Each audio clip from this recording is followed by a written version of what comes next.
All right, yep. Now get the hammer.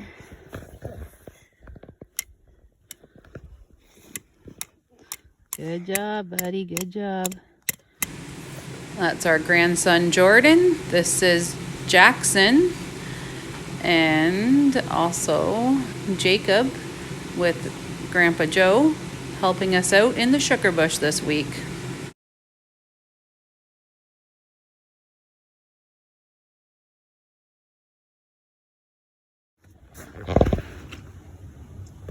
Well, it is sugaring season 2022. Here we are at our sugar shack.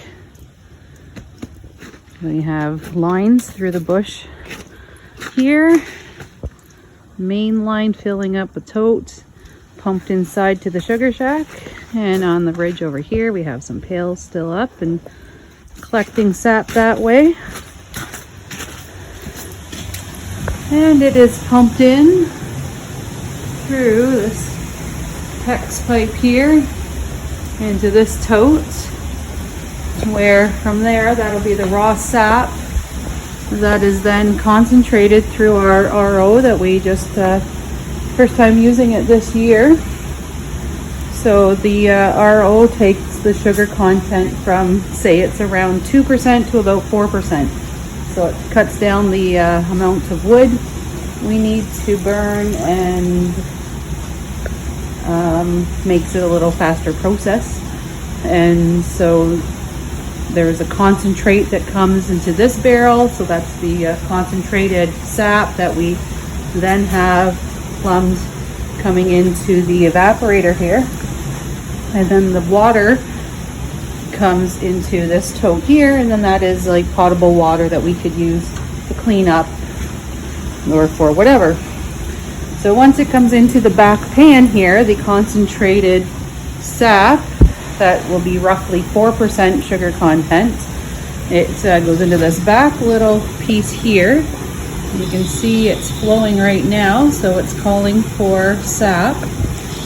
And then that sap comes through a tube, you can see it there, and that tube goes all the way down to, wipe the camera off there, got some fog, and to this corner here, and that's where the fresh sap will come in.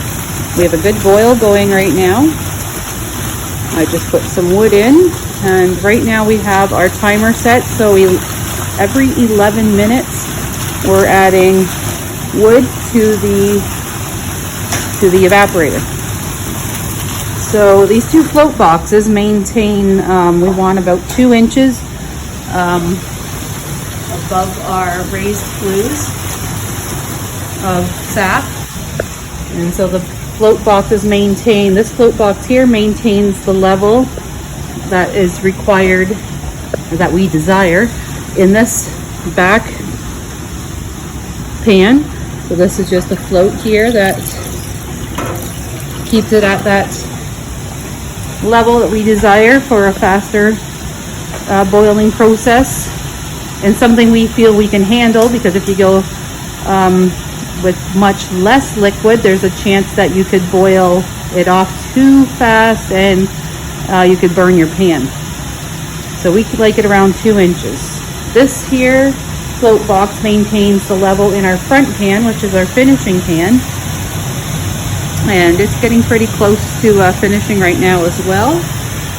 Once this thermometer reaches 7, that will be 7 degrees above the boiling point of water, which is where you want to finish your maple syrup at.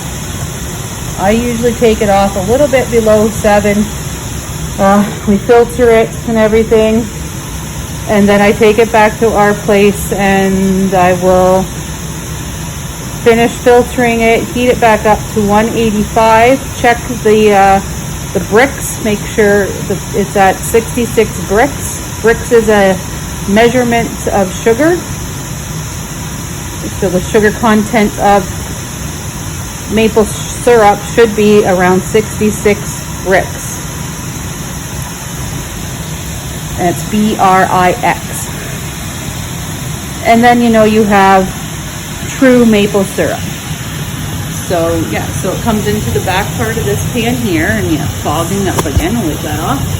And then it goes through here, comes this way, you can see where the thermometer is there. And then we draw it off right here. We have a couple filters here, and some pre-filters they call them. And as they clog up, we will get rid of these pre-filters and put more on. And then we take this back, seal that tail up, take it back to our place and finish it there. So that's basically the whole operation. This little guy here just shows us what level the water is at. So you can see there's a 2 there, and that we're right about at that 2-inch mark. So it just gives us an idea of how much liquid is in there. We can set the floats at whatever we want, but that's what we prefer. So yeah, that's about it. And the sap is filtered when we collect it, and then it's filtered again when it goes through the RO, and it is filtered again here, this little filter. And then we have a little wire skimmer, so any foam that comes up just as the boiling process, you get some foam like that, and you just skim that out and keep going. This is a 2x6 traditional wood-fired evaporator from CDL. 2x6, so the front pan here is a 2x2 and the back pan is a 2x4, so it makes it the 2x6. And this is our second year using it.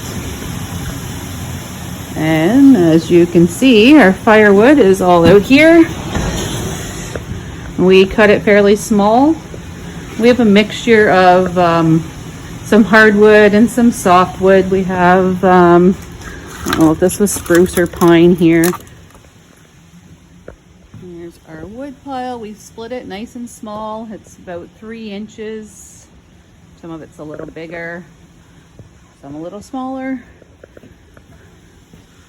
And right now we're in the process of cleaning up our bush, taking out standing dead and any trees that have been damaged from storms and that type of thing. So we have no shortage of firewood. And we have a 100-acre forested property. So we like to stick with the wood burning. Since it's basically free to us, we just have to get a little bit of gas for the chainsaw. So that's basically how the whole operation works. We did some videos last year as well. You can go check them out. Videos on setting up the lines in the bush, and just run through on how the operation works.